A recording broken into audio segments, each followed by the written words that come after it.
patient.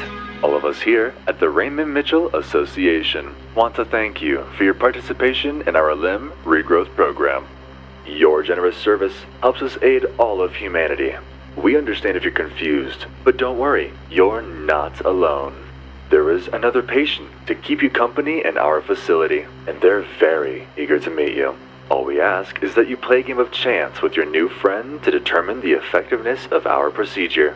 There is a small penalty for losing, but luckily for you, the very nature of this program means you won't suffer any permanent damage.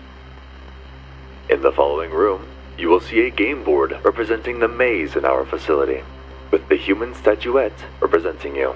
Your goal is to navigate through this maze and find a way out.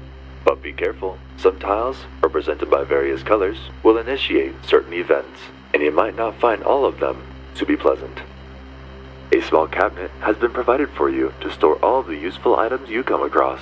Hover over items to see their descriptions, and left-click to move them on and off the provided medical tray to equip them. Be sure to use your items strategically, as once they are used, they are gone forever. In the case that you need to hear this message again, please feel free to replay it from the phonograph in the following room.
With the other patient, a standard will be placed before each of you, and each patient is allowed 5 cards in their hand.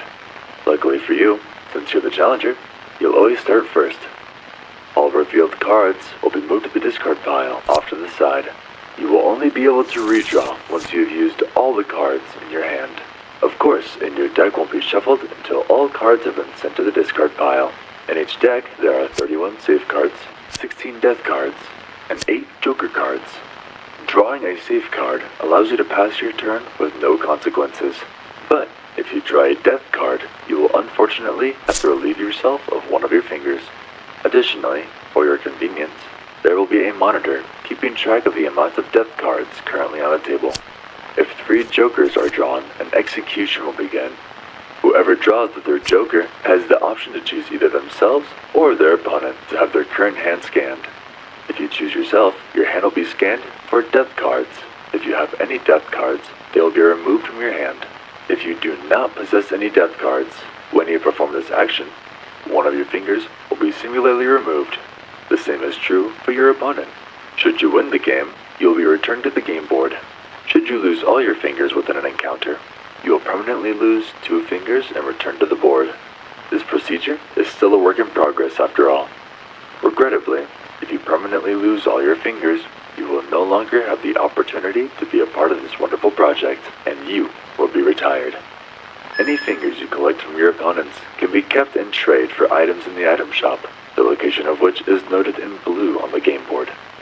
You can see your collection of fingers in a jar located in the game board room cabinet. In case you need to hear this message again, please feel free to replay it from the phonograph located in the game board room.